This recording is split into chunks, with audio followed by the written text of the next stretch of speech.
Josh Downs is another rookie for the Indianapolis Colts who's off to a fantastic start.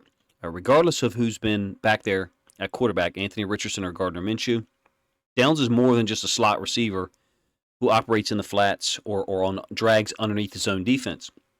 Now, you will see some usage of that in this film study video, particularly in week 3. I'm a Ravens content creator, first and foremost, and he played extremely well against us, but a number of those catches were of the short variety, bubbles into the flats, underneath stuff. He had 8 catches for 57 yards that day on 10 targets, mostly of the shorter variety.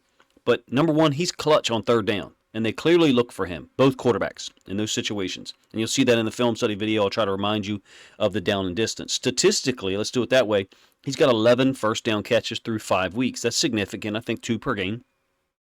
Overall, 23 catches through 5 weeks, trending high, if you ask me, in the last 2 weeks in terms of usage and efficiency. Last week against the Titans in week 5, 6 catches on 6 targets for 97 yards against the Titans. He doesn't have a touchdown yet, but I'm quite sure that he will. He's having a tremendous impact. Colts are 3-2.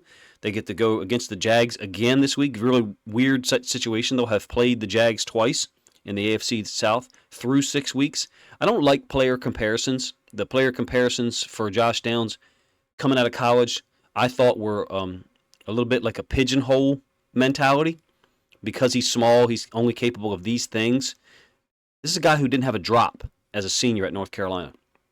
And I'm going to show you or try to sell you on one skill that I think he has that is rarely talked about among wide receivers, and that's the body catch when it's appropriate to do so, because you're able to secure the football quicker than catching it with your hands extended from your body when you're expecting contact. I think Josh Downs has NFL lineage in his family tree. I forget who it was. I think it's an uncle, something like that. But let's get to the film, and we're going to go chronologically by week. And you'll see that, yes, a lot of the usage early on is in the slot on underneath routes. This is a nicely timed throw over the middle against the safety. I think it's Cisco for the Jags. It's a 2nd and 9.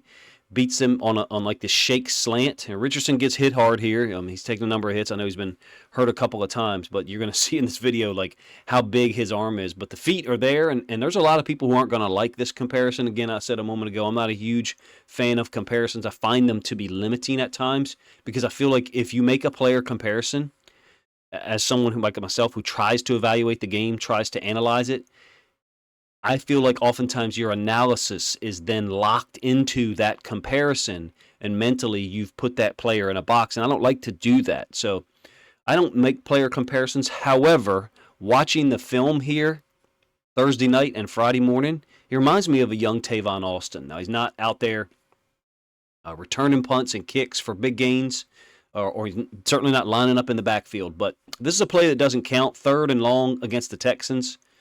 Play did not count. I think it was a hold on the right tackle, but I could be wrong. It's still a great job by Downs of sitting down on this deeper curl against the zone. So I think he had 93 catches his senior year in college and didn't have a single drop. It's not 93 catches on 93 targets, so incomplete passes, but didn't have a single drop. And I think part of it is because he knows how to catch the ball in each situation. This is a body catch on the dive, in my opinion. It's a 3rd and 10, like I said. He's got a great ability to time the dive or the leap or whatever and make the body catch. And that's a skill in and of itself. Everybody can dive and catch the ball with their hands. You practice that all the time. Downs seems to be a guy who understands, in this situation, I've got to get my arms and my elbows underneath this ball so that when I go to the ground, the ball doesn't hit the ground, versus catching it with your hands there would be the less efficient way to do so. I got another opportunity to sell you on that theory here in a minute. Another 3rd down here against the Texans, going to look like a drag. He's in the slot, and then this running back motions back into the backfield. It's going to look like a drag at first, and the corner is going to release him underneath, meaning push him to the underneath defender, and Downs just sits down. Whatever his read is here, he just sits down, and Richardson finds him again. It's a 3rd and 5. He picks up the 1st down. To the point when they were going to play the Ravens in week 3, in my preview for the Ravens-Colts game, I said on 3rd downs, you can look for Josh Downs to be a factor. And the last play I show you in this video, I think will illustrate that. But in any case, catches the ball underneath, gets the 1st down. He's done that type of thing probably hundreds of times in games and thousands of times in practice. He's a reliable receiver.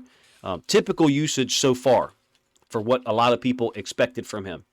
And that continued against the Ravens in week 3. He's down here on the bottom side, 8 catches, like I said, 57 yards. It's a 1st and 10, a bubble to trips. Gardner Minshew played that week and executed the offense. The Colts did a great job against our defense, which I think is a pretty high-level defense. Colts executed stuff out to the flats, ran the football effectively at times. Gardner Minshew, didn't turn the football over other than the fumble he had that Kyle Hamilton forced on one of his 3 sacks, but the Colts did recover it. Michael Pittman, a slot out. This is against Kyle Hamilton, who's playing really well this season. It's only 6 yards, and it's a 2nd and long. I want to say 2nd and 15. I don't have it marked here. Maybe it's 2nd and 16. 6-yard out. Not a lot of room there that Kyle Hamilton has given him in terms of this route. Nice ball by Gardner Minshew.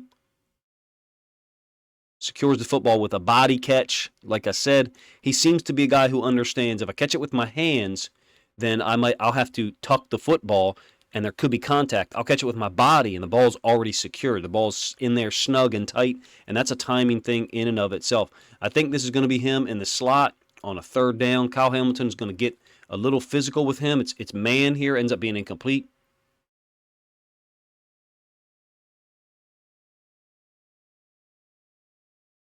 Luckily for us Ravens fans, in this situation, Jadeveon Clowney gets some pressure and lays a smack on Gardner Minshew. Otherwise, this is a potential for a really big play up top for Downs. Even though Hamilton's making contact with him, you can see that Downs is able to accelerate, and he's got a possibility to catch this football.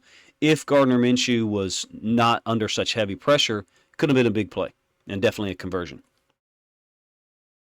All right, moving on to week 4. This is a huge play up the seam. My apologies. Huge play up the seam against the Rams, operating from the slot. I think this one's thrown extremely well by Anthony Richardson, and he understands the coverage. When I give you the end zone angle, you'll see Anthony Richardson's helmet. We'll talk about him for a minute. But over the top of what looks like this kind of somewhat unique Tampa 2, in that it's not the Mike linebacker that's carrying the vertical in the middle of the field. It's the slot defender. So you may have a man call here on him and just cover 2 everywhere else. But I'll pause it for a second. You can definitely see the zone orientation here, and by these guys. And then this guy appears to be man turning, but again, it could be a Tampa 2 where they're expecting Downs to go over the top, and he does. Perfect throw by Richardson. Downs has to catch it with his hands and then secures the football to finish the catch. Big gain, I think 38 yards. Check out Richardson look off the backside safety just for a second, or maybe he's confirming, and when I unpause it, you'll see it. He's looking right over here to make sure this backside safety isn't going to get involved. He's confirmed the guy's holding the vertical over there. They had a vertical by the number 1 over on that side. Hands catch, perfect timing. The guy's done this thousands of times in practice, probably over 10,000 times in terms of his individual work.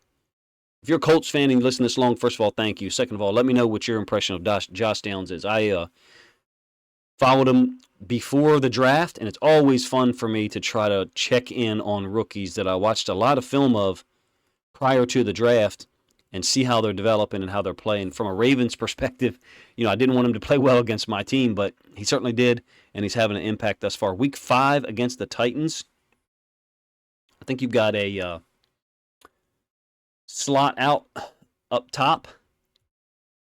Ends up being one of those little out motions by the tight end. So he started out as the number 1 receiver. He's going to end up as the number 2 and just run this little slot out. He's good at protecting himself. He's very good at protecting himself. Knows when there's going to be contact. It's a 2nd and 4, 2nd and 4.5, something like that. He's got a ton of catches in college and understands when and where there's going to be contact. I think he's really good at reading defenses. This is an example of it, if you ask me. He's going to go in motion from the top side. And when he's running across the field, I think he's reading this corner's coverage on the number 1 receiver, which I think is Alec Pierce. I think right around the hashes, you're going to see him. I think he's looking to see, A, is someone following me, and B, I think he ends up looking over here to read that coverage. Is that corner going to sit in the flats? Nope, he's going. I'll just settle here, wide open. Anthony Richardson hits him. McCreary maybe was supposed to run across the field and get involved in the coverage. Talking about McCreary here, who moved to the middle of the field on the motion. This guy is blitzing, leaves Downs just wide open out in the flats, 15 yards. And this last one is going to be my attempt to explain to you or finalize my explanation on the body catch as a means to protect the football and protect himself. He's in the slot up top. This is a 3rd and 16 against the Titans. I've watched a lot of Titans film because the Titans play the Ravens here in Week 6 over in England. This is an example, if you ask me, of where the body catch is not just appropriate, but it's the right thing to do. Because first of all, he's got 2 people converging on him. It's a huge throw by Anthony Richardson. He's got time. It's a great concept. The number 1 is running a deeper in, a dig, if you will. The slot, in this case Downs, is running like a slot corner route. And Richardson, with a big throw, puts it over the top. And Downs understands that he's leaping. He's in the air. If he catches this ball with his hands, then he's got to secure the football. And I think it's more likely that the ball could be dislodged and maybe go down as a drop, whatever you want to call it. But it's converging defenders who are close, and he's got to protect himself and the football. And I think he's got the ability to time these catches with his body, where some people would say, I remember them talking about Quentin Johnston. He's a body catcher. Well, if you're wide open, there's times to catch it with your hands and times to catch it with your body. It's neat to see someone who, in my opinion, understands I need to catch this ball with my body here so the ball is immediately secured, tucked in there tight. And I mean, he continues to catch the football. If you're a Colts fan and you've watched this far, please let me know if he's got a drop. Let me know what drops he has so far this year. Because I don't believe he had one as a senior at North Carolina, and he had a fantastic career there. He may have actually had 112 something catches like that his senior year, something like that. I know he had a 100 catch season there. Let's give you the end zone angle of this one. My bad, it didn't have the end zone angle. My apologies. Look, I think that Josh Downs is off to a great start, and I think that the Colts got 2 excellent rookies in the pass game, one on offense and one on defense. One being Josh Downs, the other one being Julius Brents, who I already did a film study video of. I mean, obviously, Anthony Richardson had some trouble with injuries, but fought through them, and he's got some ridiculous tape already through 5 games. I wish I had the time to sit down and categorize all of it. But in any case, this is my film study video about Josh Downs. You guys let me know what you think of the video in the comment section. Let me know if you're as impressed with Josh Downs as I am through 5 weeks of his rookie season leading up to what is really a first place showdown between the Colts and the Jags in Week 6. Appreciate you guys' time.